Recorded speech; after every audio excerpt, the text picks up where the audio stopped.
Yeah, that's working. Great. Okay, thank you, Matt. This is a bit of an unusual experience for me. I haven't done a talk to a constituency association for years and years. I now, although I was born on the other side of the Pennines in Kendal, Isboo, I know, I haven't really had much engagement with the North either. I went to Cambridge, lived in London, I now live in Kent. So for me, this is a genuine opportunity to see what this red wall that everybody gets excited about really is. So I'm going to be listening. It won't be obvious, but I shall be listening as much as I shall be talking. But I do have a slight connection with you. Tim Devlin, who for many years was your MP, was my student at LSE. And Tim was actually the first, you can tell how ancient I am, and Tim was actually the first person who got me involved in Conservative Party politics when, I've lived in Islington forever, God help me, beautiful borough, terrible politics. And Tim also lived in the borough at that point, and it was when the dreadful Margaret Hodge, who was still subsequently tried to retread herself as a believer in economy, tripled council tax in 1 year, and that was the point at which Tim got me seriously involved. So that also tells you something. I was not a born Conservative at all. My background was an extraordinarily complex one in terms of, as it were, my family's politics. I was brought up in a council house. My family came up from Lancashire. My father came to Kendal after being unemployed for several years in the Depression of the 30s, and my family was completely divided politically. My father was hardline, pacifist, Quaker Labour. He would have voted at the time for a Corbyn figure. He was a supporter of Lansbury, a reader of The Guardian, of course, total pacifist against war, though in fact he finally did not become a conscientious objector in the Second World War, for which he never forgave himself because he was so terrified at the prospect of going back to the horror of the unemployment, of being unemployed for 4 or 5 years in the 30s was not fun. Walking twice to London in search of work, to save half a crown, 12.5 pence, having his teeth extracted without anaesthetic. The lower lot one day, the upper lot the next, right? So he was left. My mother, needless to say, was liberal because, like me, she was a contrarian. And my grandfather, who lived with us for the first 4.5 years of my life, was a passionate conservative. He was the hardline working class conservative. He had been one of those who, do we all remember which was Churchill's first seat in Parliament? Oldham. The notion that the North never voted Tory until Boris is rubbish. Of course it is. And the North was, huge swathes of it were solidly Tory. And we'll investigate why shortly. So I was brought up in this family that argued politics from the very beginning. And it's a wonderful origin for somebody who becomes an academic, public figure, media figure, and all the rest of it. So I suppose, to put it rather simply, I am a born-again conservative. And, or to put it slightly differently by my sort of friend, Matthew Paris, Matthew always used to say it was easy coming out as gay, very hard coming out as conservative. Anyway, so this is the kind of coming out. So what I'm going to begin by doing is asking why I have become conservative. Because I think, Matt may disapprove of this, but I do think the Conservative Party needs some ideas. The idea that conservatism is simply what the party says it is. Well, it sort of works. A party needs to be flexible. We are a country that changes. The whole business of gay rights and all the rest of it illustrates that fact. But you have to have a grounding. You have to have something that is more than simply a reaction to day-to-day exigencies, requirements of policy. In other words, just thinking of the extraordinary battering that the government has had since the 2019 election, it is quite clear that the whole adoption of lockdown is fundamentally unconservative. It should never have happened. It's easy to see why it did. It's easy to see what the pressures were. But from the fact that you borrow it from China, that tells you it's a very bad idea. And the fact that it's supported passionately by every socialist, liberal and Remainer in the country tells you it's a worse one.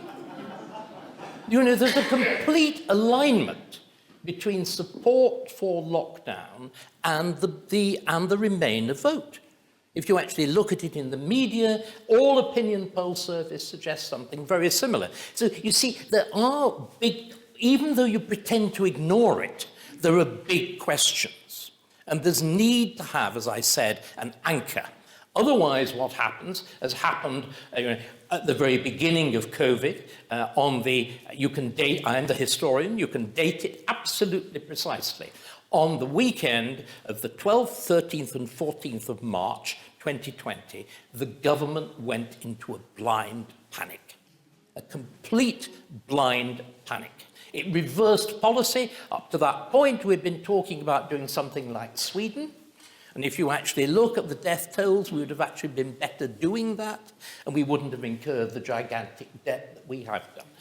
But the government, very understandably, was panicked. The particular circumstances of the NHS, the fact that Macron, Hizbou, France, the fact that Macron threatened to close the frontier, the fact that there were, again, as it was widely known at the time, though never quite became public, that there were scenes in some London hospitals that resembled those in Italy at Northwick Park, and the press, namely the only serious newspaper, the Mail on Sunday, actually had the photographs, which they didn't use. The government panicked.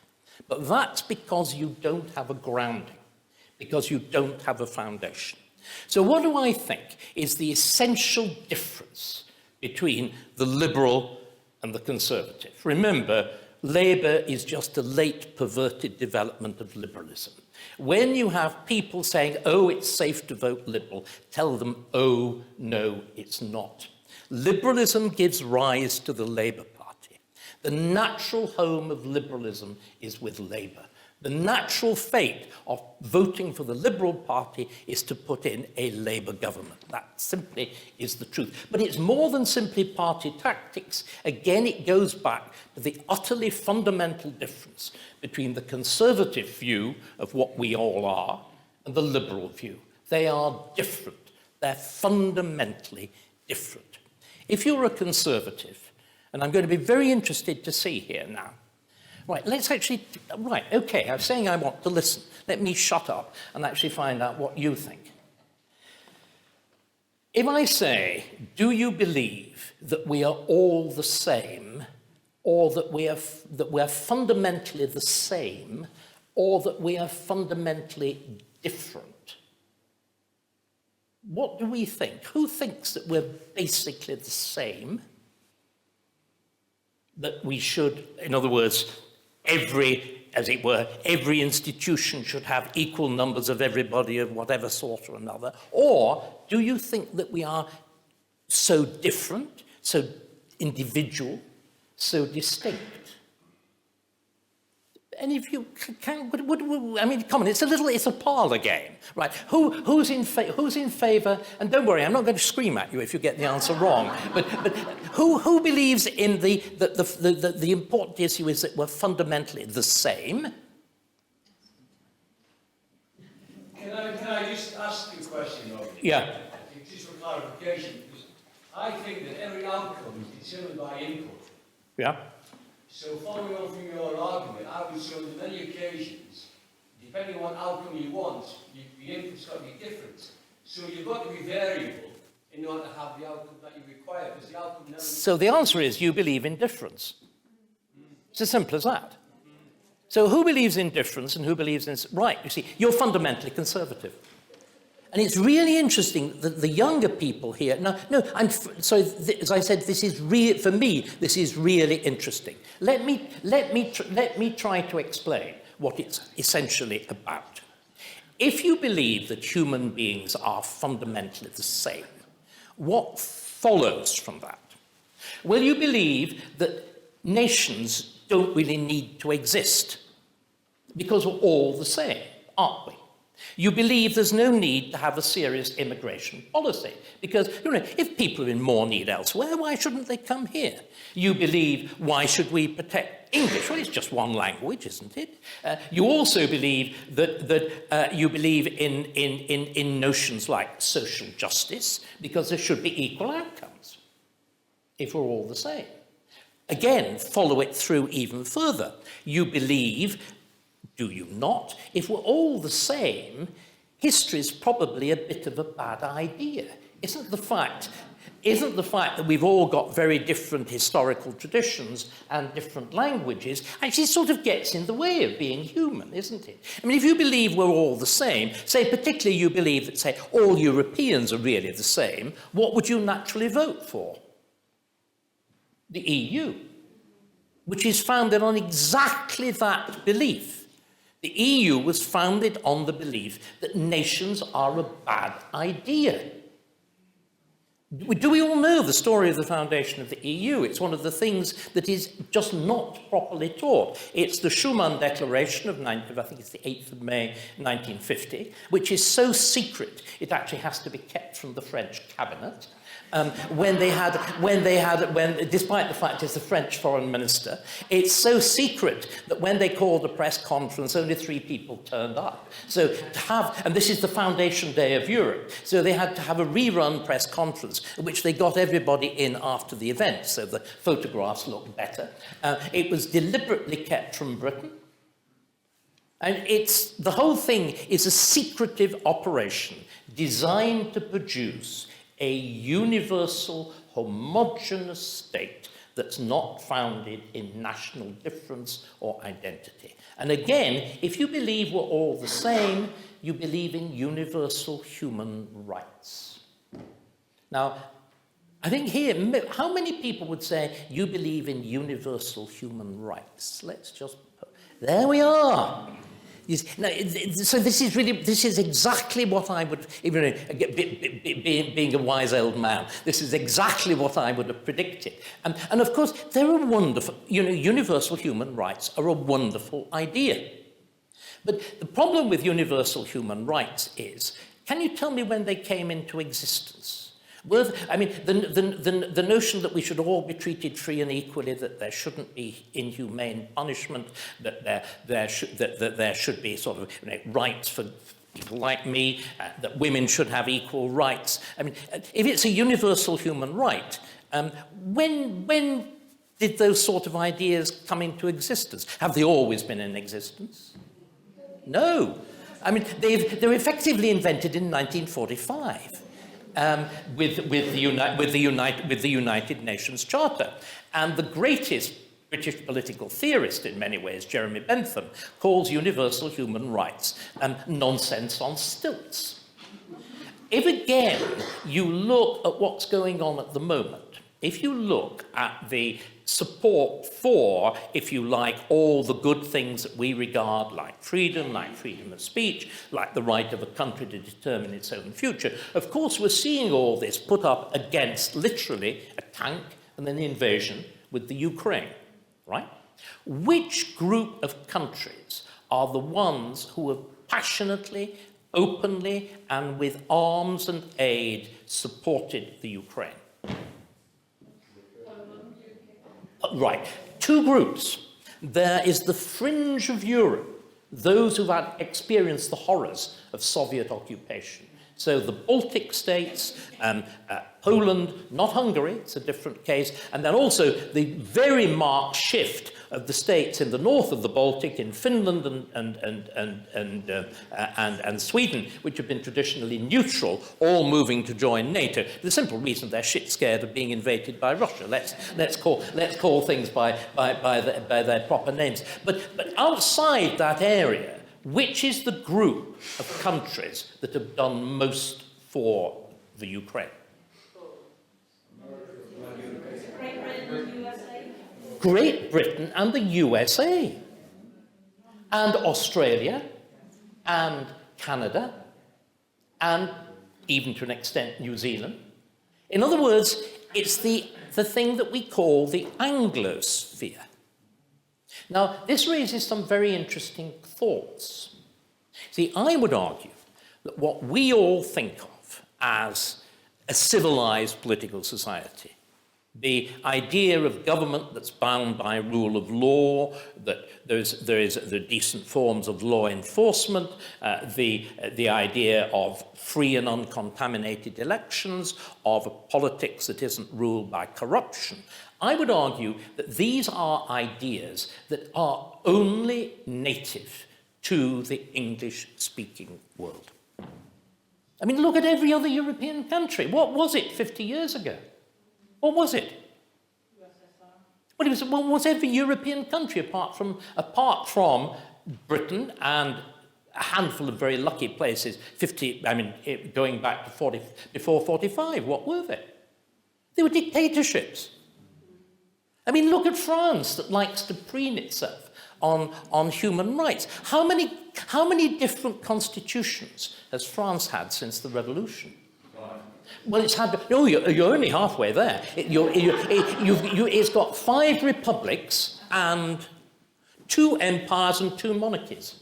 9 separate constitutions, none of which have ever resulted in a stable political settlement. So what I'm trying to argue then is that what we think of as these universal rights, and remember, the Universal Declaration of Human Rights in 1945 is the responsibility of, above all, Eleanor Roosevelt, of Roosevelt, the great radical US president. It's his wife, and very quickly his widow, because of course he dies soon after. It's an Anglo-American idea. But what I would argue is these values are only native to the English-speaking world. In other words, what we think of as universal values are actually fixed in a particular culture. And you see, this has enormous implications for the sorts of policies we try to pursue. What does it tell us, for example, about trying to invade Afghanistan with apparently the reason that it will enable women to wear miniskirts? What does it tell us? That it's a good idea or a bad idea? This is a very, very bad idea. That liberal interventionism, whether it's in Iraq or it's in Libya, is a very bad idea. Because if you're a conservative, what do? You recognize, you may not like the values of those societies. You may not like conservative Islam. You may not like, above all, tribalism. But you recognize it's a different system of value. So if you're a conservative, you can, why, you see, I would then go further. Why does conservatism work without concentration camps? Whereas communism needs concentration camps. It is because conservatism reflects real human nature. And that's the fun. And the problem is we have lost that confidence. We are not saying this. And moreover, you will then get the left saying, oh, well, all the reforms have come from the left. It is not true. If you look, for example, let's reverse direction here now, and you will get people saying, well, isn't America, despite all the wonderful statements of the Declaration of Independence and the Bill of Rights and the Constitution, isn't it fundamentally flawed by keeping slavery? I would say absolutely it is. And then they would say, well, isn't Britain even worse because it was the leading slaver power, admittedly very briefly, in the 18th century, but on a very big scale. Right, let's just look at this, because this will tackle the problem in a different kind of way. That charge is absolutely true, right? The whole evidence of the transatlantic slave trade is horrific. 10 million over the course of roughly 5 centuries, let me get that right, over the course of 4 centuries, from the late 15th century through to quite late in the 19th century. About 10 million are shipped across the Atlantic. Which is the largest single slaving power? Portugal. Pardon? Portugal. Great. It's Portugal, because of Brazil. 5 million of them are shipped by Portugal. And slavery does not become illegal in Brazil until well into the 1860s, right? So we need to get the British role, excellent, down. Forgive me if I suddenly revert to being a university teacher, but it's fun, and it keeps us all awake and involved. Right, Britain is next with about 3 million, because of the fact, of course, that we become top nation in 1713, 1714 with the treaties of Utrecht, and the big prize is the license to trade to the Spanish and Portuguese Empire, the Asiento, and we have that. So it's 3 million. But remember, every other country and every other empire in the world has had slavery. Let's then now just make 3 big points that put all this into complete perspective. I have mentioned the business of the transatlantic slave trade. There is another slave trade that nobody talks about. It is the slave trade to the Islamic world. It is the slave trade to the Ottoman Empire. That is probably another 10 million. Why don't you see many blacks in the Ottoman Empire? In Turkey. They turned them into eunuchs, didn't they? Pardon? They turned them into eunuchs. Who was saying that? Absolutely spot on. The men were castrated because they worked in the seraglio. They worked in the harem. But of course, there were also black women in the harem, and they slept with them. What happened to the mixed-race children? They dashed their brains out at birth. That is never talked about. That needs to be talked about. Second thing is, what does Britain do in the late 18th century? We outlaw slavery. It abolishes slavery. And, I mean, when people say, oh, Britain has never come to terms with slavery, the British Empire tore itself apart on this, even during the Napoleonic Wars. It was one of the principal areas of debate. And who led the debate for abolition? Well, everybody knows the role of this funny little denomination that my parents belonged to, the Quakers. But who were the other big activists? They were Tories. The great city merchants, who are the liberals, the Whigs and the radicals, were completely in favour of slavery because they made money out of it. It was Tories with a conscience.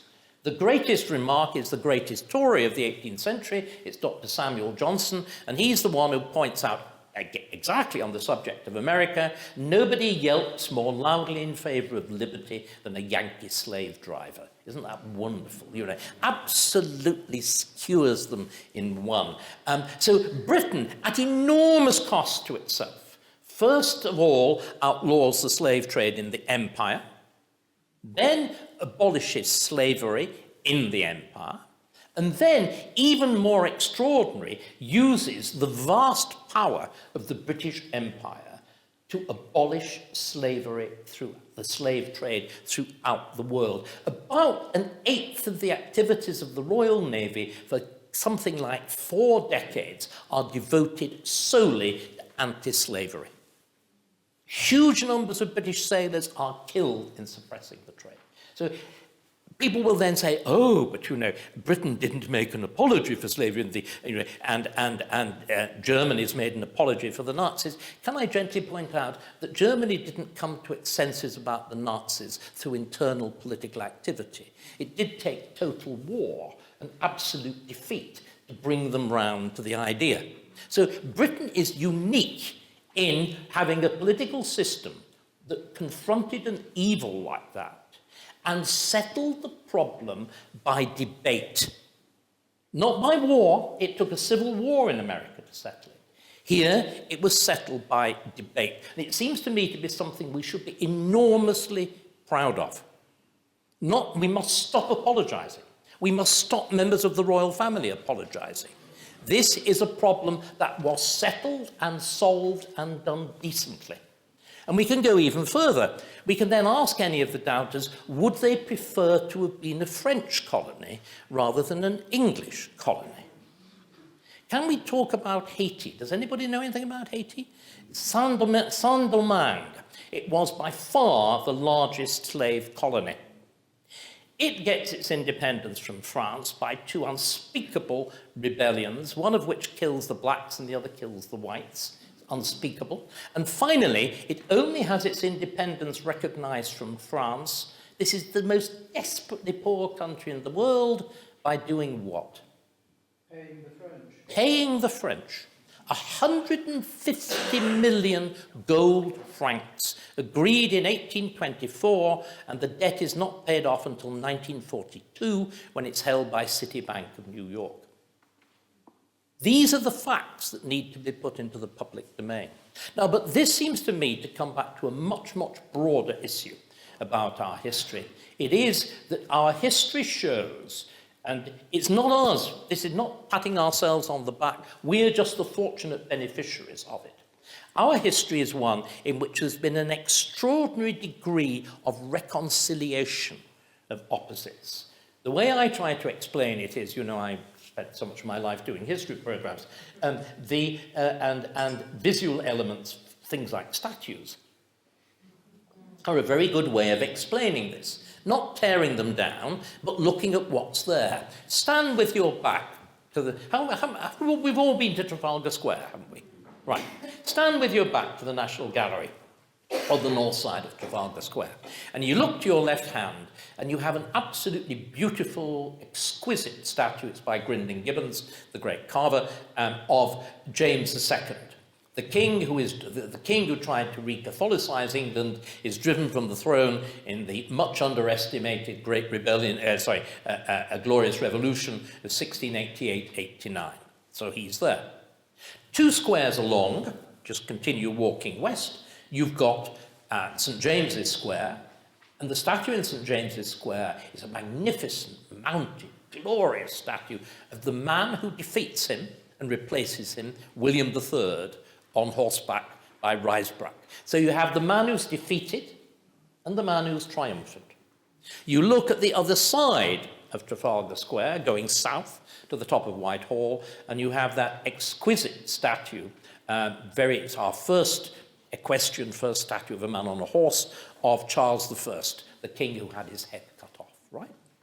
At the bottom of Whitehall, in front of the Houses of Parliament, Palace of Westminster, looking up, there is a statue of who? Oliver Cromwell, who cut his head off. Now, isn't that remarkable? We haven't felt the need to remove any of them.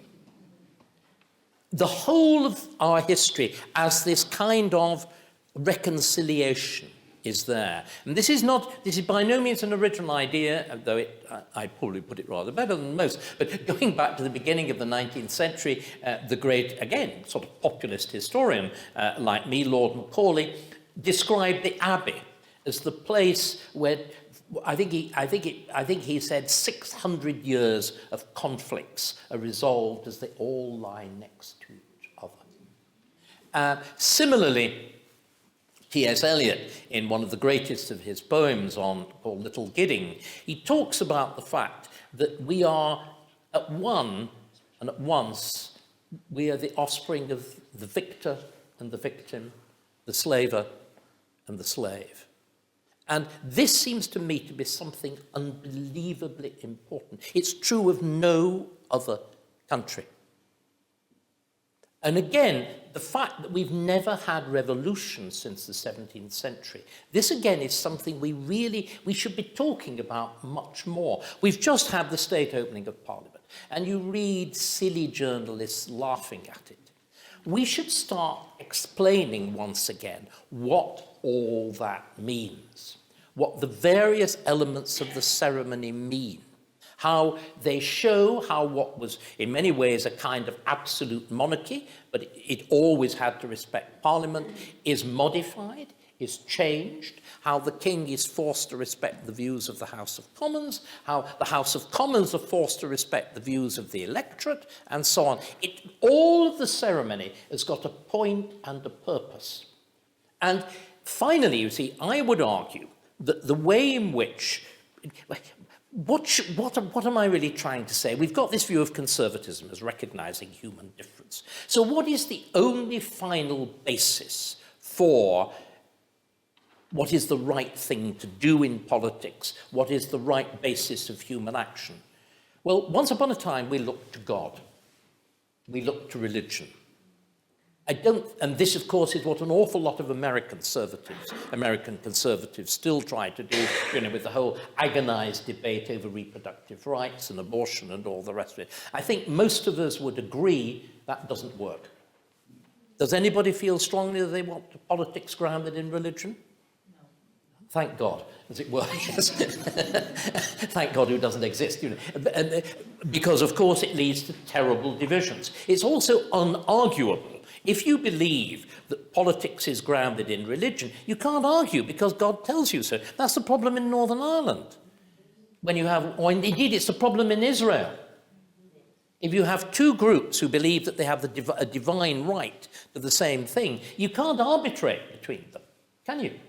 Absolutely not. You see, so what can we base our sense of, dare I use the word, being English? Because our politics is based in England. The Parliament is the English Parliament. The monarchy is the English Parliament. And again, we're going to have to do this because, I hate the thought of Scottish independence, but it looks more likely than not. It really is. So, but we are going, we have to. Disraeli, the founder of modern conservatism, we'll talk much more about Disraeli in a moment. Disraeli goes on about the fact the Conservative Party is a national party or it is nothing. We've got to start talking about this. Now, this is not blood and soil nationalism. Again, we'll talk about what this means. This is something very different. But what is peculiar about England? Well, I suppose I would say this, wouldn't I? If we don't believe in religion, what do we believe in? Well, I think we believe in history as a place, England as a place and as a history.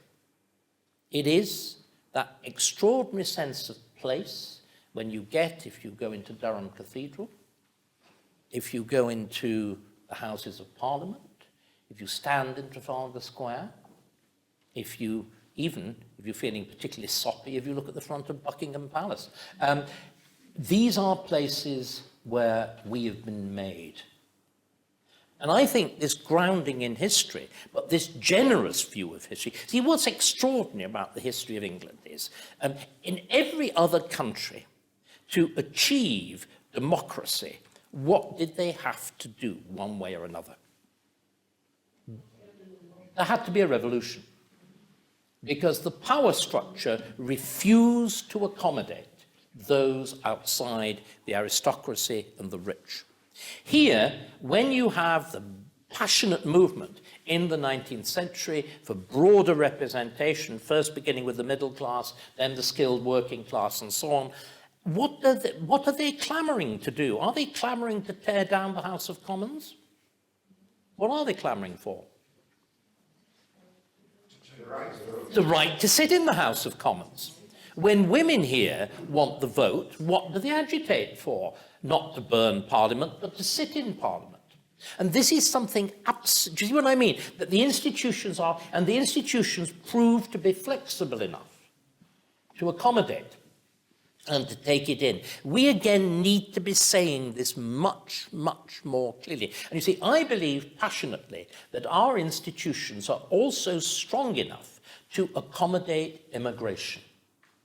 And in most ways, we have an extraordinarily successful story to tell on the issue of immigration. If you look at the extraordinary diversity of a city like London, I think it is very remarkable. But the problem is, finally, how do we do it? And my own view is the only way we can finally do it is if we acknowledge that there is a broad English culture, British, whatever you want to call it, within which immigrants will fit, not by abandoning what they are, but by acquiring a kind of double culture. And if you look at the really successful immigrant groups, beginning particularly with the Jews, that's exactly what they've done. They are active figures in our public life and distinguished and whatever, whereas, I mean, for me, one of the great moments of revelation of my life was back in the days when, indeed, when Matt said the business of being rudest man in Britain. That was given to me as a title by the Daily Mail, so it must be right, after I had rubbished George Austin, the Archdeacon of York, who was being very, very rude about Prince Charles's marriage at that point, and I thought being terribly sort of pietistic and tiresome. So I said, doesn't his fatness, his smugness, and his pomposity make you want to vomit? Just look at those words, fatness, smugness, pomposity. I'm afraid it led his obituary, which I then felt a bit ashamed about, having coined that. But when everybody rang me up afterwards and said, isn't it terrible that you've been described as the rudest man in Britain? I said it was worth at least 100,000 a year, and it proved to be a severe underestimate. But the Moral Maze taught me some very important lessons, because one of the other big figures in it was the Jewish rabbi, Hugo Gryn, and Hugo and I had a pretty tense relationship. There was a wonderful moment on air when he finally said to me, David, you're not... He'd got the kind of voice that explains prostate cancer, right down there. I could do stand-up, couldn't I? Right. This is sit down. He said to me, David, you're not half as nasty as you appear. And I fluted back, and Hugo, darling, are not half as nice either. But we had, off-screen, we had a pretty good relationship. And he did one really extraordinary thing after I'd got together with my late partner, with James. He invited both of us over for a Passover. And it was one of the most extraordinary experiences of my life. Seeing this man that I was used to, as a colleague operating exactly the same world that I did, suddenly becoming a high priest in his own house. I don't know whether any of you have been at these rituals. The ritual of the Passover feast is performed by the head of the household. Absolutely. You're aware this is a 2,000-year-old tradition. You're witnessing it. And it's that sense of biculturalism. You can see it with our Hindus, you can see it with our Chinese. There's some groups where, alas, you don't see it as clearly, and we all know what they are, but we'll not go on about that. But I think it's our ability to straddle this, and for them to straddle it, that the hope for the future. But it depends on us being more confident. It depends on us being more assertive.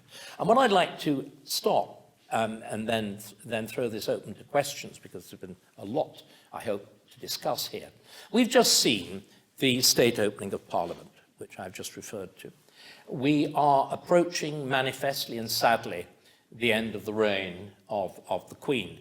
All of these questions should be very much in absolutely the forefront of our minds. Let's do two things. Let's look at the Palace of Westminster itself. Then let's look at what is going to become an insistent question: what is the monarchy for? Right? Let's look at the Palace of Westminster. Why is it built as it is? Why is it this building that harks back to King's College Chapel, that has got these fantastically lavish interiors that look as though they're like a cathedral? Why isn't it, an elegant classical building like the Capitol in New York? In Washington, or the French National Assembly? Why is it this great pseudo-medieval Gothic pile? Is it just fashion, just taste? Pardon? History.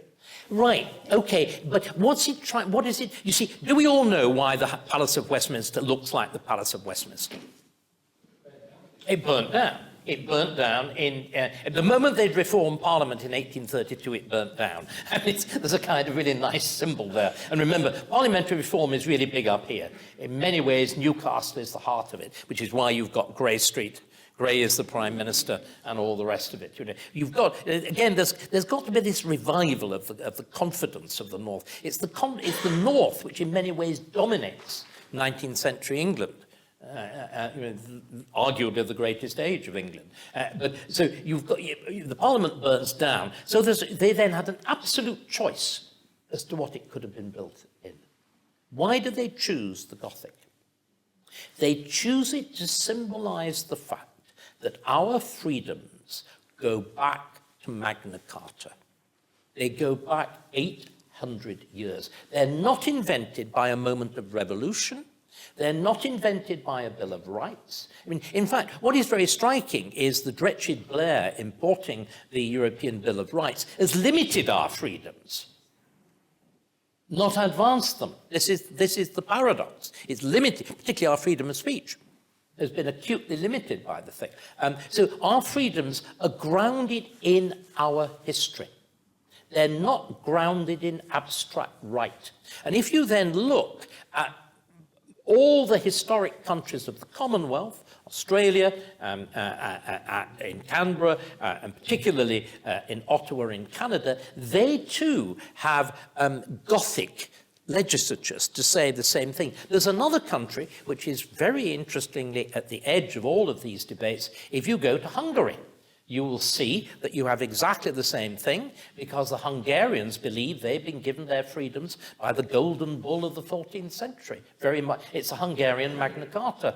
So you have that sense of right grounded in history, not in abstract rational doctrine. And that seems to me, so our parliamentary traditions, we need to start talking about them much more seriously, taking them much more seriously, understanding how they are a product directly of history. And of course, as far as the Conservative Party is concerned, we need to revive passionately the memory of Benjamin Disraeli. Remember, it's Disraeli, as opposed to the pious, tiresome, and hypocritical Gladstone, who is responsible for everything that goes wrong. He's responsible for the whole business of devolution to Ireland. He's responsible, which turned out to be the preface to the catastrophes of what goes wrong in Scotland. Liberal interventionism, the whole lot. Disraeli is the one who invents the modern Conservative Party, and it's Disraeli in 1867 who gives the vote to my ancestors, to the skilled working man. And he does so, and this is absolutely material to the whole business of the Red Wall, because he recognizes the fundamental patriotism. And Disraeli manages, it has to be said rather better than Boris, the coalition of the South and the North. And he does it because he puts the emphasis on patriotism, that notion of a confident national party. Not strident. We're not talking about xenophobia. We're not talking about hating foreigners. None of that. We're talking about the proper pride. As I said, it's not in us. It's what our ancestors did. Because remember, you don't determine where you were born. This whole silly notion that which is the basis of liberalism, that you were born free. I mean, come on, every woman here, tell me how a baby's born. It's born a yowling, filthy heap that can't look after itself for the following God. And even men now know this, don't they? Because they're compelled to have something to do with the nappies. In other words, the notion that we are products of our families, of our communities, of the place where we're born, of the countries in which we're born, of the languages and the values we observe. And Disraeli is he's the politician, the practicing politician who understands that and gives that legacy to the Conservative Party. And we need to reinvigorate that legacy in the same way that we need to reinvigorate the parliamentary tradition. And people, of course, again, like Churchill, understand this. That's why Churchill's a historian as well. And then finally, the monarchy. It seems to me that the monarchy, I mean, what we've done, we've reduced disastrously the monarchy to a soap opera. That's not what it's about. The monarchy is the final representation of what I've been talking about. Okay, you have a vote on Brexit, you've got a vote on whatever you want, on your constituency MP, on your local council or whatever. You don't have a vote on who is king or queen.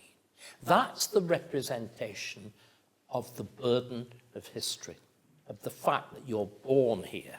You didn't make England, previous generations made England. You will alter and change England because that's part of the compact, the contract of generations. You know, all institutions, all countries, that wonderful phrase of a great both politician and political theorist, Edmund Burke, arguing against the French Revolution. He says, all institutions, all countries are contracts of those dead, those living, and those yet to be born. And the great problem is, of course, that with the whole emphasis on woke and whatever, we're concentrating only on the living and the future. That won't do. You're cutting countries off at their roots. That's catastrophic. It leads to the horrors of the French Revolution, the horrors of the Russian Revolution, the horrors, dare one say it, of the attempt at the elimination of nationhood with the EU. We've got a better way.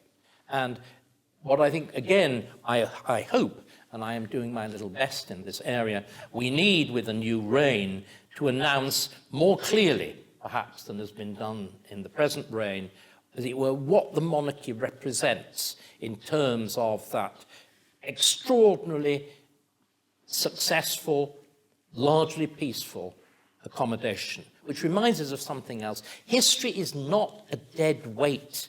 This is the Blair view of history. History is a living soil.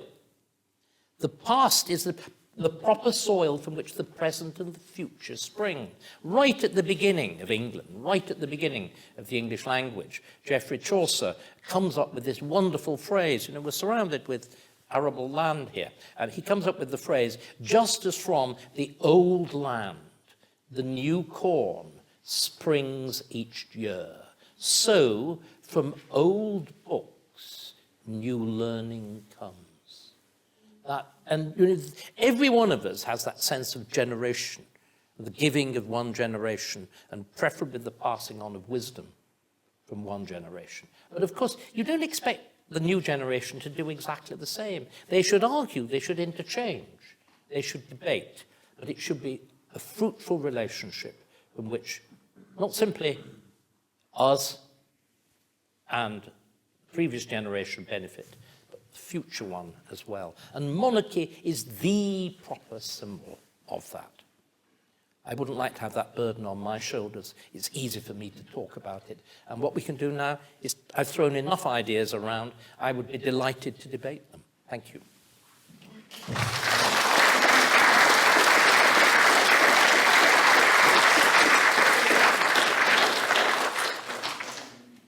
Who'd like to kick off? Can I say once? Please, that's the intention. Being English, what is being English? We've been invaded by so many nations. What is being English? Well, what is being English? Right, we've been invaded. Now, do be a little bit careful. England had, the last time that there was a significant shift in terms of the population of England before the late 20th century is the Norman conquest. What is peculiar about England, and again, really important we get these big, it's a wonderful question. Really important we get this right. We are a conquered people.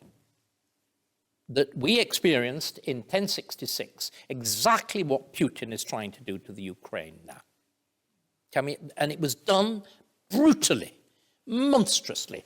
An entire culture was wiped out. The entire political... It was exactly what Putin's trying to do. Get the governing class, destroy them. Destroy the tradition of literacy. Destroy the language. The Anglo-Saxon, which was the ancestor of English, becomes simply a language of grunts. It just becomes a peasant language. People stop writing in it, literature stops being made in it, the government stops using it. And then, in the course of the following 3 centuries, what happens is, quite quickly after the Norman conquest, you get the Norman kings trying to reconcile themselves with their English subjects. So you get, for example, Henry I, the youngest son of the conqueror, marrying the daughter of King David of Scotland, who has got the blood of the old Anglo-Saxon royal house. And by the time you've got to by the time you've got to Henry III, in the period immediately after Magna Carta, he's the son of King John, you get him consciously naming his sons with Anglo-Saxon names. It's not Edward, it's Eadward. It's not Edmund, it's Eadmund. In other words, these are Anglo-Saxon, consciously doing that. And then another century forward, by the late 1300s, you get this extraordinary development, and it's the period of Geoffrey Chaucer, the first poet in English, in which you fuse two languages. After the Norman conquest, England uses three languages. You use a very simplified version, it's sort of a Dutch. It's a very simplified version. As I said, it's the peasant grunt, right? And they know they're a subject people. They're subject to the same sort of rules as the blacks were in apartheid South Africa, right? Very, very similar. Then the governing class speak French, and the church speaks Latin, okay? And writes Latin. And all administration is in French or Latin. Acts of Parliament are in French until just before the reign of Henry VIII. Law is in French until the end of the 17th century. Right? What Chaucer does is produce a new joint language. You fuse Anglo-Saxon and French. And you create, it's a created language. English is only 600 years old. But one of the most modern languages in the world. Everybody forgets this. It's completely revolutionary. It's an invented language. And he also does something else. He fuses, as it were, two cultures. So to begin with, we're a cultural fusion. This is one of the reasons, I think, that we've been so astonishingly open. You can't have an argument about purity of English. You can't, because the French have got an academy to determine what words are pure French. There was an attempt at doing that in England in my own period, in the 16th century, which was laughed out of court because you've got people saying, oh, we can't possibly use a word like lunatic, can we? Because what does it come from? Well, it comes from the Latin or the French, la lune, and whatever. And they said, well, so but if you can't call them a lunatic, what can we call them? Oh, we can call them mooned. At which point everybody fell off their chairs laughing, and the idea was abandoned. And then what you get with the age of Shakespeare, you add the element of Latin. I mean, right up to the beginning of the 16th century, English has got very few abstract nouns. When you look at Thomas More writing his great history of Richard III, which is really an analysis of can politics be a source of morality, as well as a chronicle? It's a very, very sophisticated debate. He gives up, he writes it in Latin, because he finds it easier, and then he tries to translate it into English, because he can't. Here's a man who's written it, he doesn't know how to translate it into English. For example, he's got one wonderful sentence when he talks about Richard as this play actor who can play any role. He can laugh with the merry, he can cry with the sad, and they're all equally false. Thomas More can't say that because there's no word for role in English at this point. And so you re-equip English. So English is this extraordinary fused language. And what are we? Well, we're a product of English history. So we have this extraordinary language and this extraordinary embedded, enriched, contradictory, reconciled political tradition. Because despite the Norman conquest, you still keep the basic Anglo-Saxon counties, you still keep the basic Anglo-Saxon coinage and the quality of the coinage, and so on and so on. So it's all sorts of things. We're a product of our history. And that's, I know this sounds awfully special pleading. A historian says we're a product of our history. Well, he would, wouldn't he? But I think it really is true.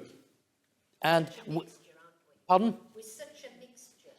Yes, but sorry, this is a good thing, because what we've done, we've forged something completely characteristic out of it. Why is almost all the greatest literature in English? But nothing matches Shakespeare anywhere else.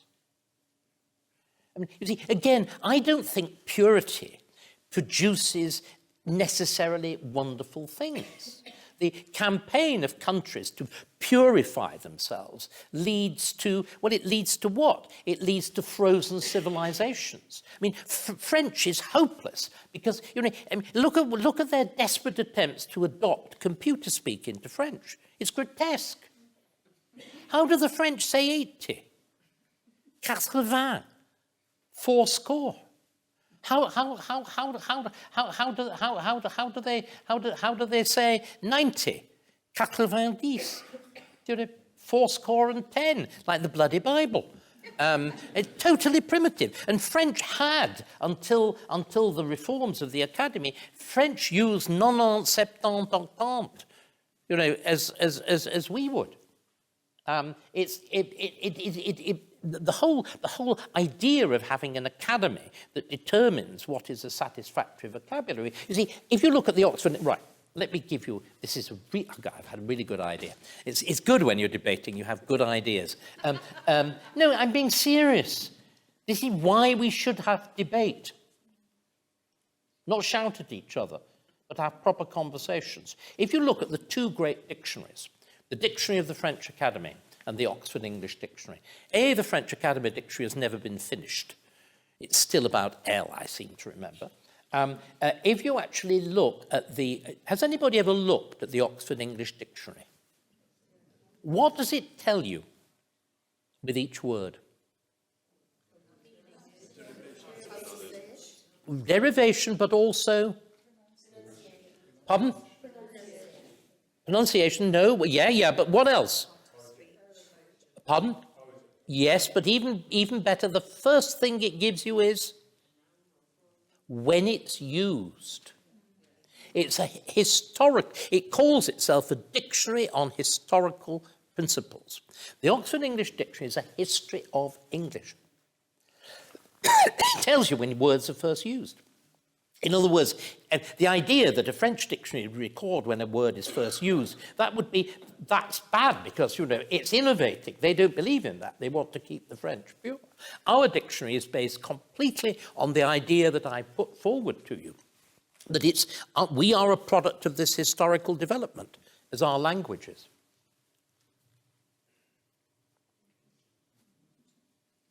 Anything else? Yeah, sir.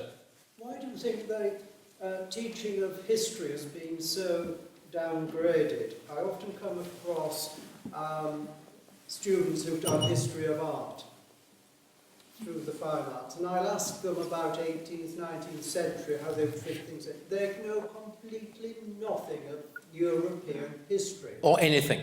Anything. Most of them are telling the kings and queens of last century. No, absolutely not. There are two principal explanations. The first is all education now devalues knowledge. This is why people are emerging from schools I have no idea what people do at school. They're pig ignorant. All of my colleagues still teaching at Cambridge tells me, you know, bright as a button, no F all. And there's been an abandonment of the notion that you need to know. That we've abandoned the cultivation of memory. Have you noticed I've been speaking without notes? That you can only put forward an argument if you have it in your head. Watch a QC operating. He has memorized that entire case. It's the only, you can't suddenly say, I need to look up that fact if you're in the middle of a, fierce cross-examination. You have to have it up there. So we've stopped taking knowledge seriously. We've stopped taking memory seriously. And it seems to me that this immediately betrays the fundamental purpose of an education. The fundamental purpose of education is to pass on knowledge. It's to pass on our inheritance from previous ages to a new generation, because it will do something new with it. This is, the famous statement of Isaac Newton, if I've seen further than others, it's because I've stood on the shoulders of giants. The notion that every generation has got to invent the wheel for itself is preposterous. It leads to the absurdity and the shallowness and the silliness of woke and environmentalism, which are all just neo-medieval. I mean, it should be forgotten. There's been a devaluation of knowledge, of the memory that's needed to marshal knowledge, and instead there's been this bizarre notion that education is about teaching skills, completely in the abstract. It's a preposterous notion. You can't think without information. You can't do science without knowledge. You can't do maths without an understanding of mathematical formulae. It's an absurdity. And I think there's a specific problem in history. The emphasis on historical skills like argument was also highly political. It deprives you of that grounding in British. Why we have to teach English and British history is because that is the foundation of our politics. In America, you can teach civics sort of through the Constitution and through the Declaration of Independence and the Bill of Rights. Here you have to teach it through our history. And that's what it's grounded in. And the historical profession was taken over by a load of lefties. It really is as simple as that. And skills is a way in which you avoid the critical content. And the way history is taught now in schools, if it's taught at all, is preposterous. You can do the history of medicine under the pharaohs. You do fragments. Is it not true? There is no pattern or witchcraft or whatever. There is no attempt at creating a map of time. Unless you've got an idea of broad historical development, you've no idea how humanity has changed or developed. And something else is also fundamental. I would make the fundamental requirement of a history syllabus in schools and particularly in universities to do two things. I would teach the dominant Anglo-Saxon tradition as the center of the course, and then I would make people do the history of China or of Russia to demonstrate how bloody lucky we've been. People talk about the savagery of Russian troops as though this was some sort of person. There are recordings, which I believe, of Russian troops in conversation with their mothers, being instructed by their mothers how they're going to cut the private parts off of the soldiers that they've captured, right? I don't know whether any woman here would consider having that conversation with her son. I think it very unlikely. But if you look at the history of Russia, is it surprising? They've never known freedom. There's never been responsible government. Do you realise most Russians are slaves until the 1860s? They're serfs. Do you know how a slave is? Do you know how a serf is punished if he gets out of line? It's the Tsars who have the whole terrible business of sending people off to Siberia, or they use corporal punishment. Does the word knout mean anything to you? It's a whip in which the long hide whip, heavy, very heavy hide, is reinforced with wire loaded with steel darts. 18 strokes of that laid you open from the shoulders to the loins, and you died in agony. And that was the regular punishment. Till 1860. Huh? Do we all realize, just one second, do we all realize Ivan the Terrible and Henry VIII are almost contemporaries? But Henry VIII, horrific though he is, I happen to be the expert on him, as you know, is contained by the fact we've already got 400 years of institutions, 400 years of law, and that holds it. Whereas Ivan the Terrible sets the precedents of Peter the Great, of Catherine the Great, of all the people that Putin looks up to. Sorry, I was going to pick up on your critique of the history and how it's taught in universities, because we have been recently on the university trail looking at history departments. Okay.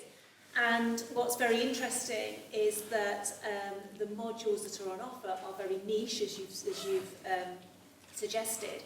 But we believe that's down to how they are funded. So if an academic wants to do some research, then they have to find a unique angle to research to be able to unlock the funding, to be able to then do that research. So that's actually a fault of how the universities potentially are funded, and that's probably the driver for why we're getting these niche, slightly disjointed Slightly disjointed. Yeah, that's a very, I would agree completely. I think the whole way in which we put the emphasis on research in universities and how research funding has become the prime driver. I'm afraid I have some responsibility for this. I also my hand up, some responsibility for university fees, but we thought it was all going to work out differently.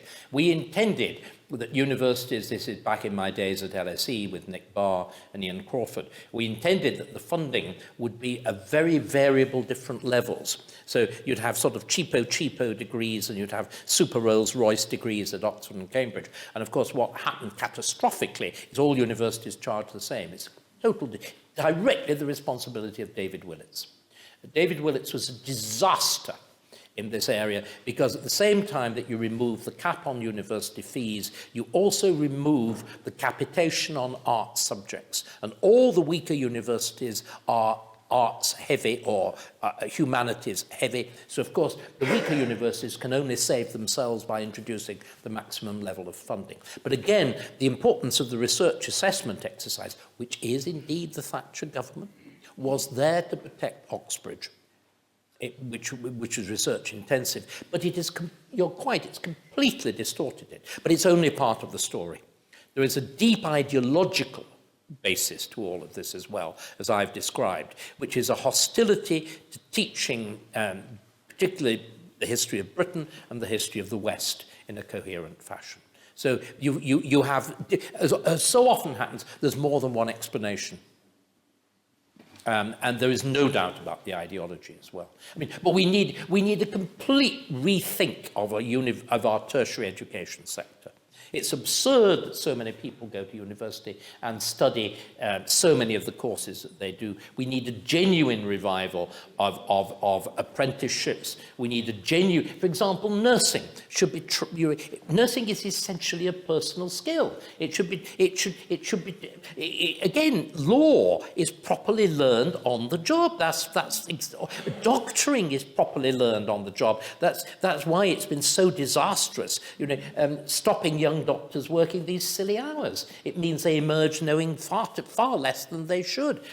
Area after area, the way you basically learn once you've got the elements in your head is by watching somebody who knows better than you do it. Of course, we all know this. But we've falsely academicized. And it is disastrous because it also means that we do something else. We teach subjects as though they were a rule book. Now, that's the liberal approach to them. The idea that in order to be a good this or a good that, you need to know a set of rules. There's an absurd notion of the Nolan principles in public life, the most important of which seems to be you mustn't be ambitious. Well, the idea is deranged. And yet it's swallowed.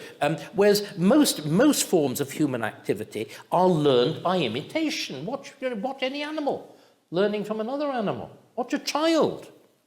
And we need again, but this involves, again, it involves a confident conservatism. The trouble is that we have so often adopted the language of our opponents.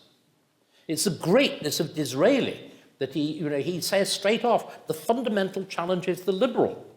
They're wrong. The disastrous changes of the Blair government. The importation of the European Declaration on Human Rights, the catastrophic business of the creation of a Supreme Court, the ridiculous antics of the thing over the prorogation of Parliament, led by Brenda Hale. I mean, absolutely preposterous, in defiance of every known rule of politics since 1689. Prorogation is a standard technique for political management. Again, because we have this abstract notion. Why has the British Parliament survived? The British Parliament goes back to somewhere in the middle of the reign of Edward I. Why has it survived? Because it was useful. It's useful. Why? The kings who develop Parliament are the strong kings, not the weak kings. What do they develop it for? Taxation. It's the easy way of getting... It's odd, isn't it? Asking people nicely is how you get money out of them, rather than the French way of sending in the troops and trying to wring it out of them. And also England has this peculiar habit of taxing the rich as well as the poor. Most continental monarchies tax the poor because the nobles are privileged. In England, the rich pay tax too, which is why Parliament is jolly careful. In continental Europe, even when there are representative assemblies, they don't pay any tax. So, of course, they vote it through with glad abandon, and the peasants have got to pay it, which is why the peasants revolt and don't pay. Here, we develop, and it's being really serious. Parliament is essentially to generate war taxation. And it's, again, something we've got to start to admit about English history. The English have been the world's most successful war state. That's why you get the world's biggest empire. You know? You don't get it. It's a highly aggressive politics, which, like Rome, I mean, Rome is a hugely aggressive politics, which until the fall of the Republic believes in liberty for those inside. And we were exactly the same. But you know, you need this confidence to teach it. It would take a brave man to say what he thinks, though. Well, you've listened to one. Wish there were more of them. And I've paid penalties. But I mean, so we've all got to recover a courage. I don't want to be a coward. I don't know about anybody else. I hate cowardice. I think it's disgusting. And it's the antithesis of what we've been as a nation. It's wrong. Now, I know it can be very difficult. I was fortunate when there was a business of the cancellation. I wasn't in a full-time job. I'm sitting on the accumulated loot of a highly successful career. I've got a strong back. I've got good friends. And it was still very difficult. But we've got to break this stranglehold. Got to break this stranglehold. Sir? We hear a lot in education, particularly in our schools, of British values. Mm-hmm. How would you define British values, and how would you set them within British history? There aren't such things as British values. There are English. It's pretty awkward. The values, Scotland was an extraordinary, in many ways, utterly backward place until Union. You had a highly aggressive, highly educated, well, sections of it, highly educated, but an unbelievably repressive church structure. A lad in Edinburgh is hanged, a student in Edinburgh is hanged as late as the 1690s for expressing disbelief in the devil. Deranged. And then it's forced open by Union in 1707. The story of British English. We can, okay, I'll add, it becomes, the story of England becomes the story of Britain, right? You teach it through history. You watch how the values have changed. You see, the thing that I think is a terrible mistake is to argue, it used to be a slogan of the Daily Telegraph, times change, values don't. Oh, yes, they do. Look at us. And every woman here will remember the days when being divorced condemned, did it not? You were regarded as a pariah. You were excluded, particularly the woman. Gay man. We've seen, all of us in our own lifetimes have seen a revolution in values. We've seen a revolution in attitudes to accents, to all sorts of things. But they've taken place within an existing framework. And you can trace them historically. See what I'm trying to say? And I think that this is the right way to do it. You show, and again, one of the things that's very striking, I mean, if you go back to my original proposition, that if you're a conservative, you believe in difference. If you're a liberal, you believe in similarity. Well, of course, early conservatism is generally repressive, because it believes, in the boss class and keeping the rest down. But it's modified, and it shifts, and it accommodates. And what you want to do is trace that process. But the story is a remarkable one. You see, we tend to think that all of these things, the nice things, come about as the result of democracy. when is it proper first to describe Britain as a democracy? How old are we as a democracy? I think that's putting it a little bit far, but when, take this very simple measure. When does every adult have a vote? 1918. Yeah, it's a little later. It's the final business of final widening of female franchise. I think it's 21, isn't it? It's immediately after the First World War. We are only a proper democracy. In other words, we should be celebrating the centenary, for God's sake, of this. We've only been a democracy for 100 years, full democracy for 100 years. But this, you see, then underscores something much bigger, doesn't it? Most of the rights we think of matter, like equal justice, like a society reasonably free of corruption, like stable law, stable land law, property rights and whatever, developed long before democracy. We have responsible government. And going back to the Middle Ages, that's why you've got Parliament. I mean, our legal system looks pretty much as it does now. By the time you're in certainly in the late 13th, the late 13th, 14th century, you've got the Inns of Court. You've got judges wearing red, judges wearing red, bordered with miniver, with fur. You know, they don't wear wigs. They wear the. Sorry. Forgive me. I need to.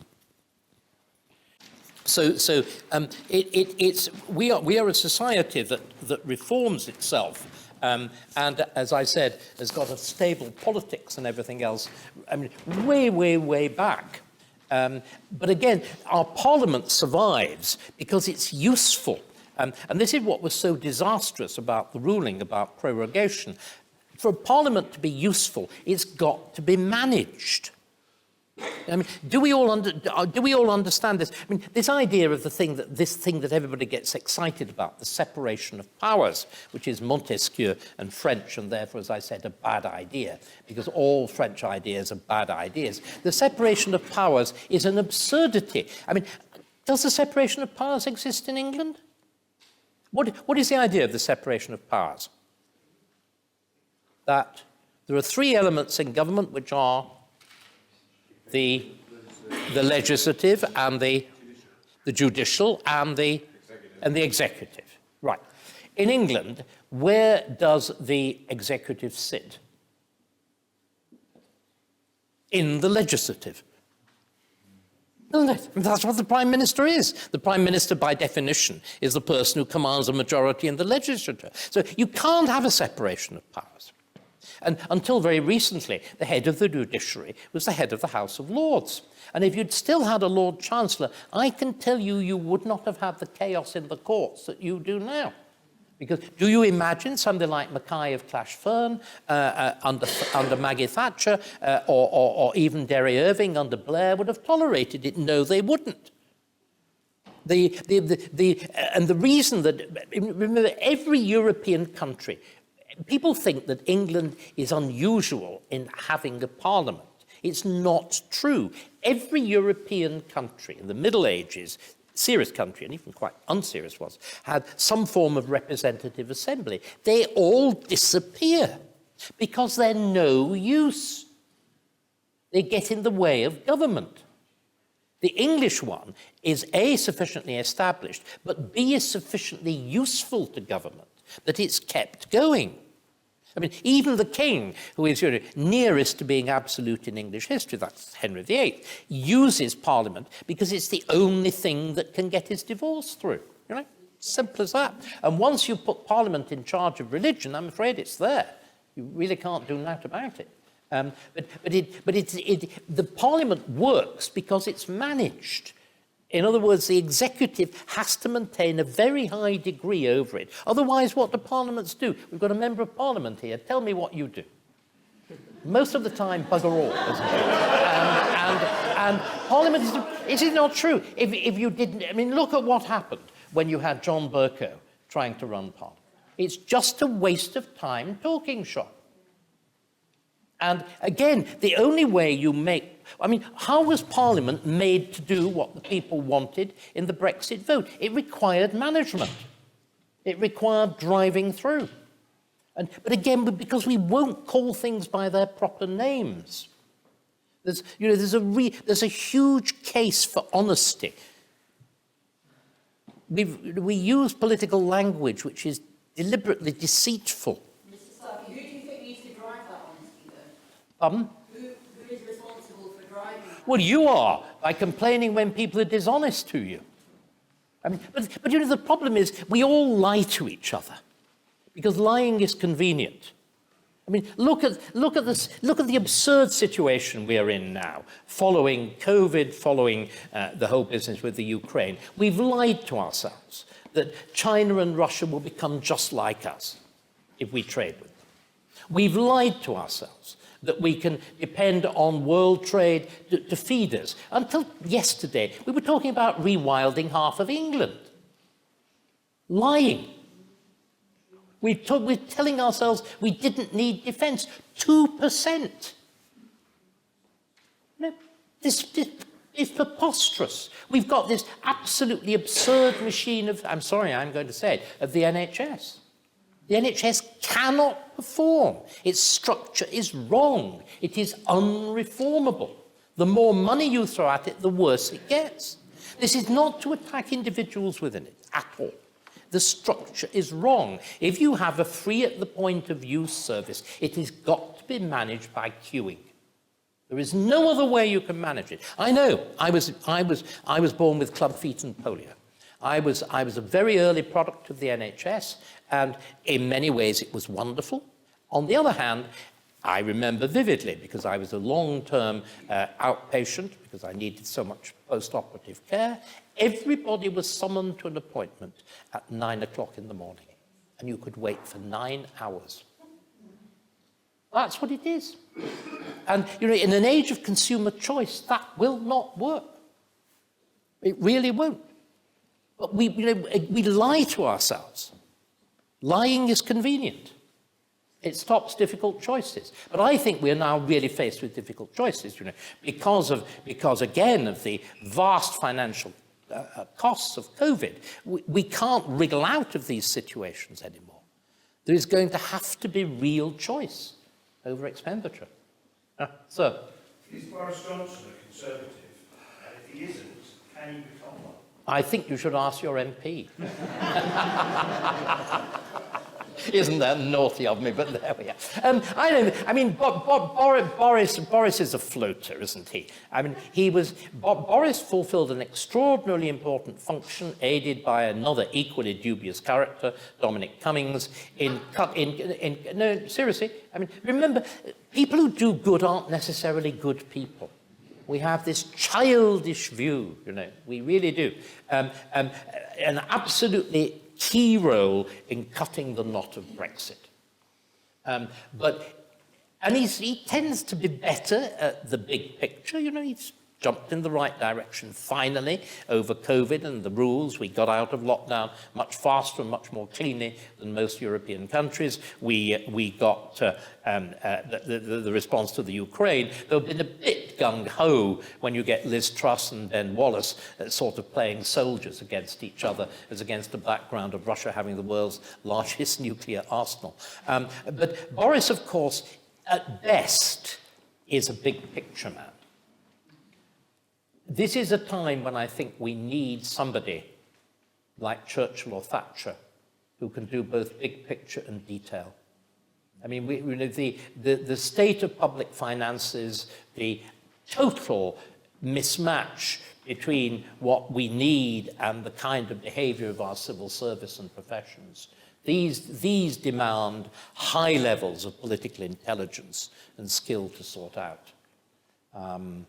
Again, the only thing that saves us is the fact that the other side is so even, utterly. You look at the awfulness of Starmer, and a man who would have us in permanent sort of jail. I mean, the Labour Party is a party now that simply believes in a managed society, has no notion of freedom.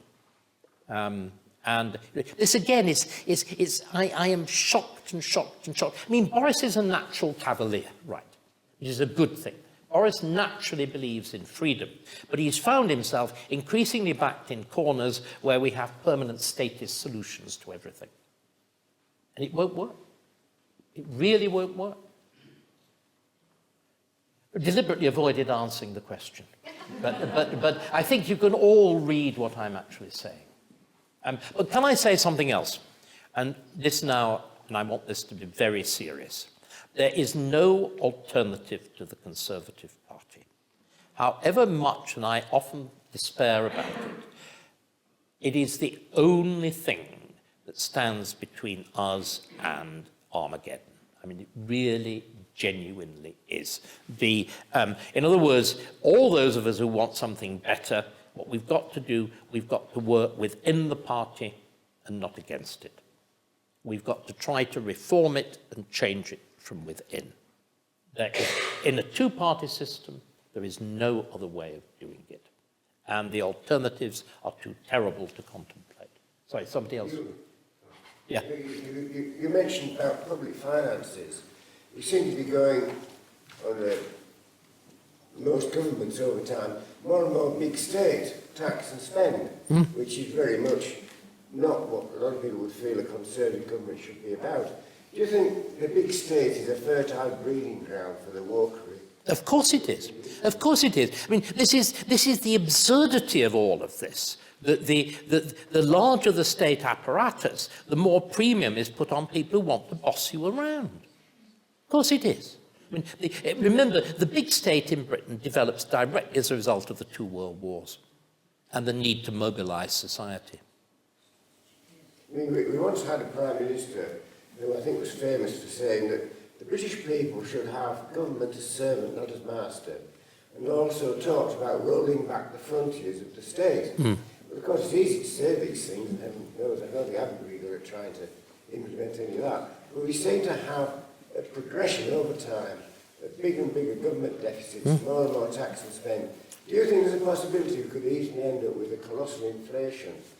Yes. That could be unifying our society? I mean, there are also, I mean, the point is, I mean, if you actually look, I'm now invited to contemplate the worst. If you look at the end of the Roman Empire, there are various interpretations of it. There are two, one of which is that there's ideological corruption from within.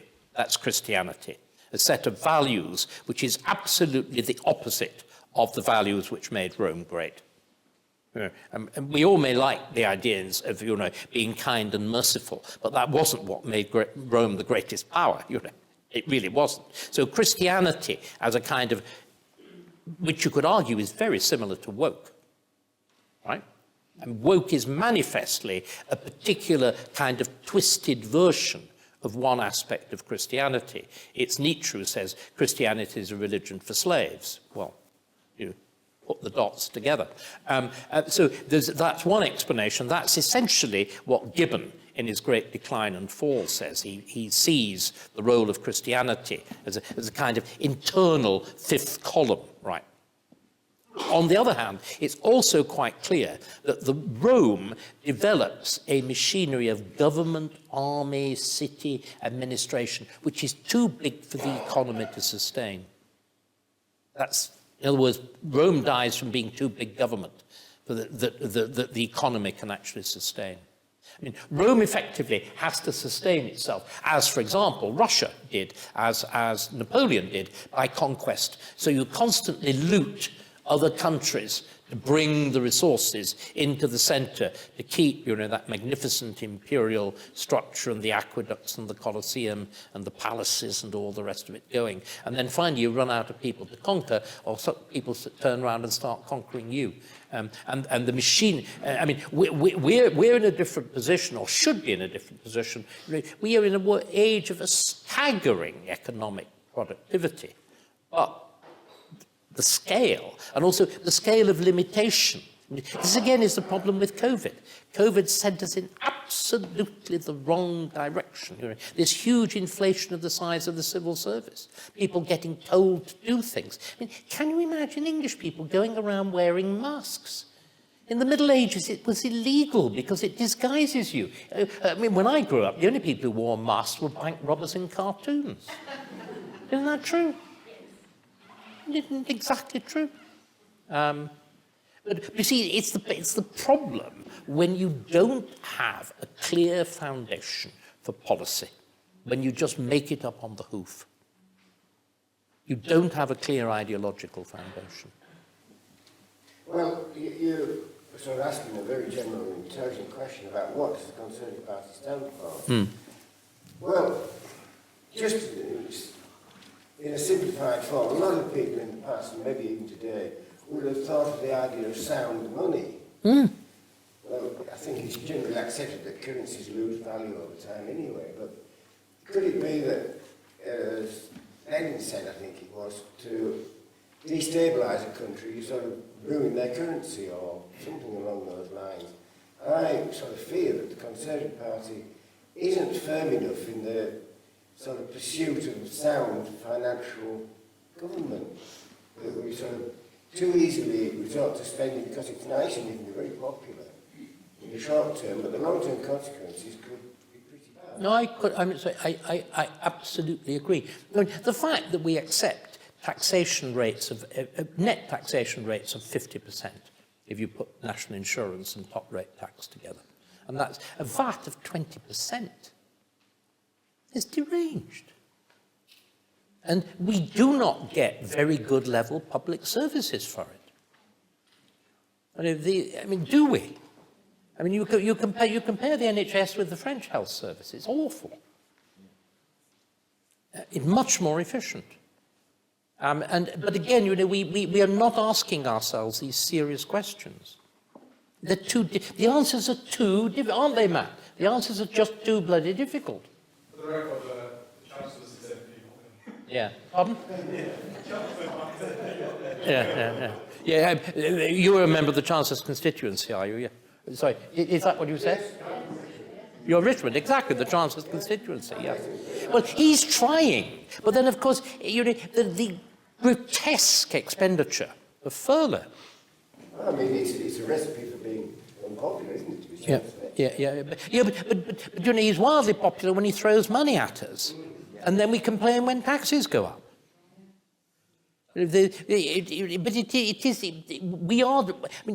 Finally you do get the government you deserve. And we are dishonest. We want nice things and we don't want to pay for them. Is that not true? We are fundamentally dishonest. And it has to be said that we don't have a track record of rewarding politicians when they are honest. Look at when Theresa May tried to do something genuinely, seriously, about care for the elderly. It's immediately labelled by the left, who should, you know, believed actually in death taxes, believed passionately in death duties and whatever. It's labelled a death tax, and you nearly lose to Jeremy Corbyn, which must be the most shameful election performance of any Conservative Prime Minister. But, you know, I mean, they were at least trying to be honest. Yeah. Would you say that the English monarchy has always been less inherently autocratic than European monarchies?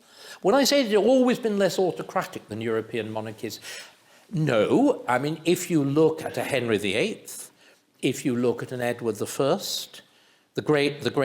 Henry V, the great medieval kings are immensely, you know, powerful personalities. I think the difference is that they have, on the whole, to accommodate themselves to a much tighter network of institutions. I mean, they have the ambitions, but, I mean, let's just look at Henry VIII with his divorce, you know, the famous business of divorcing Catherine of Aragon. Does anybody here know how long it takes? When does he first determine that he wants to get rid of Catherine? Read my books, come on. 20 years. It's not quite 20, no. He and Catherine pledged to marry. He and Anne pledged to marry, and I can demonstrate it literally to the day, on New Year's Day, 1527. We know this because Henry writes a letter to Anne thanking her for a gift, which is a New Year's Day gift. And the letters are written in French, and there's only one word, only one way you can translate the word. The word that's actually used. The word that's used is not, those of you who know a little bit of French, it's not don, it's not cadeau, the usual French words for gift. It's une étrenne. And étrenne means only a gift given on the 1st of January. Because in those days, you don't give gifts on the 25th of December, you don't give them at Christmas, you give them on the 1st of January. And there's only one year it can be, it's 1527, so we actually know when they actually... And Henry at that point pledges marriage, and he swears in Latin, aut illic aut nullibi, either there or nowhere, marriage or nowhere. When do they actually marry? How many years later? 1533. It takes him 6 years. You see the extraordinary stranglehold of institutions on him. He's got to try to get it from Rome, and then when it fails, it takes 2 years and you fail there. You've then got to apply the whole machinery of royal power to overcoming first the resistance of the church, then the risk of foreign invasion, and then finally, last of all, take the risk of actually putting it to the vote in Parliament. And this I think is the point, that what is the peculiar glory of English history is this structure of institutions that hold power, as it were, in some sort of check. This is why they matter so much. This is why the history of our institutions is so important. It's why, there were all the hopes about the independence of the Bank of England might have led to that, but of course, footling. Sir, you were asking a question. Can you speak up? Sorry, the acoustic's bad in this direction. On that, how institutions have kept effective power constrained within the UK. Do you think that what we're seeing currently, in terms of, as you sort of railed against some of the changing values undermining those institutions, is now any different to the last 300, 400, 500, 600 years? I think certainly there's an absolutely deliberate attempt at undermining the institutions of the West. I mean, that's what woke is about. I mean, it's perfectly clear. Black Lives Matter and whatever is a deliberate attempt to destroy the structures of what they regard as white society. Completely explicit and open. And it is disastrous. And the fact that it's been espoused by high forces in the civil service, in business, particularly the universities and the professions, there's a terrible self-destructive urge. It's very, very, again, it's got a very long history in England. There's those of you who, anybody here sort of Gilbert and Sullivan aficionado? You'll know the wonderful lines from the song of Coco the Executioner in the Mikado, those who sing the praises of every country but this and every century but their own. That's in the 1880s. You have George Orwell talking about the people, he's writing in the 1940s, who would rather steal from a poor box than sing God Save the Queen. That's the typical Labour intelligentsia.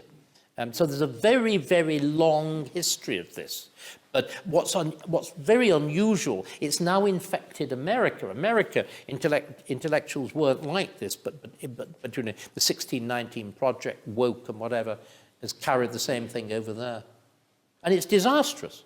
Because we are but the point that I'm getting at, this is what I'm talking about with history, we are our institutions, that's what we are. We're nothing else.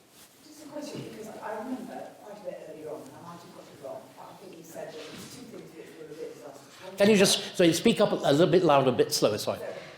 A little bit earlier on, I remember you saying this, and forgive me if I got it wrong, but I think you said there were two things which were a bit disastrous. One was woke, and the other one was environmentalism. Yeah. I was interested in what you thought about environmentalism.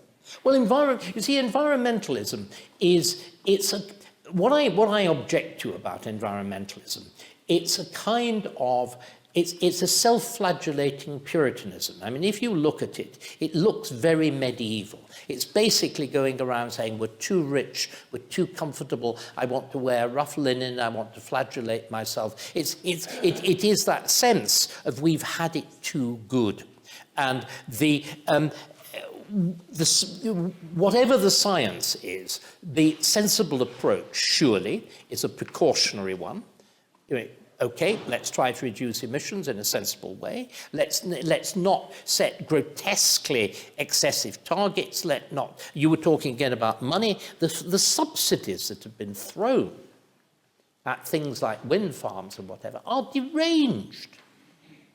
Our failure to have proper fuel policy, the closing down of gas storage. I mean, we've mishandled in the most extraordinary way because emotion, and a kind of neo-medieval emotion. I mean, you listen to somebody like Greta Thunberg, she sounds like a medieval child saint. And all these people gluing themselves to things, they're like medieval figures going through the streets whipping themselves. I mean, if somebody sticks themselves to something, I would leave them to deal with the problem. I'm being deadly, well, why not? You know, you've done it, you're supposedly an adult, you believe in martyrdom. You know, if people want to martyr themselves, I'm a believer in free will. No, but sorry, you know, doesn't one just need a politician to say this? You know, you believe in martyring yourself for this noble cause. Well, you know, far be it from us to interfere with this noble gesture.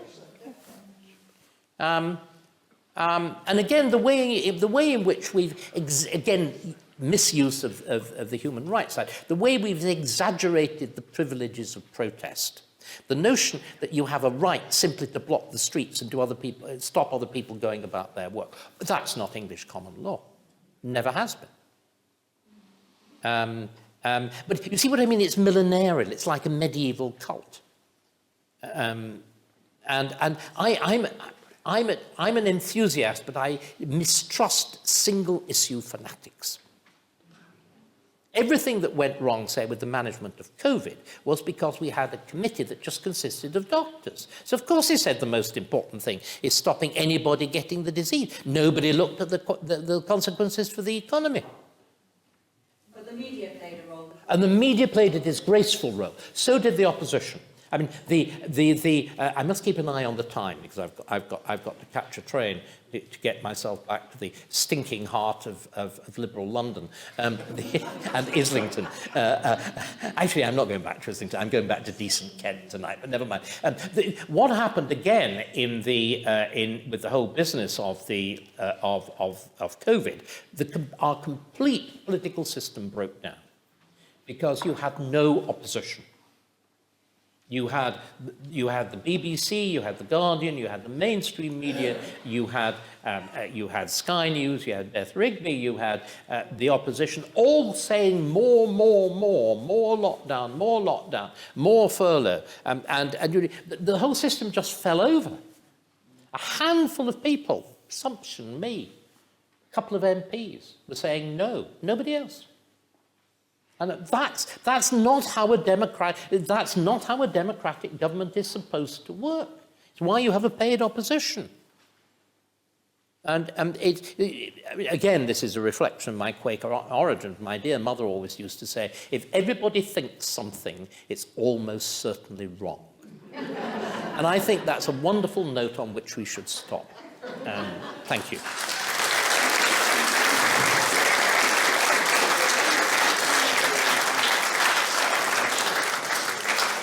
Fair to say that David has been every bit as insightful, as fascinating, and as stimulating. In fact, no, he's been more fascinating, insightful, and stimulating than we could have hoped before you arrived tonight. Thank you for teaching Tim Devlin. He was a cracking MP. I'm confident you didn't teach his brother, who went on to stand as Liberal Democrat against me at the last election. Ooh. Thank you. Thank you for creating some supportive, good lines I can use with the whips for all my rebellions on our approach to COVID. But more than that, thank you for being one of the few academics in this country who reminds us of the pride we should have in the history of our region, our party and our country. In fact, give him another round of applause. Thank you very much. Thank you all very much. Thank you. Thank you. and to the success of a Conservative government and to the re-election of your terrific MP.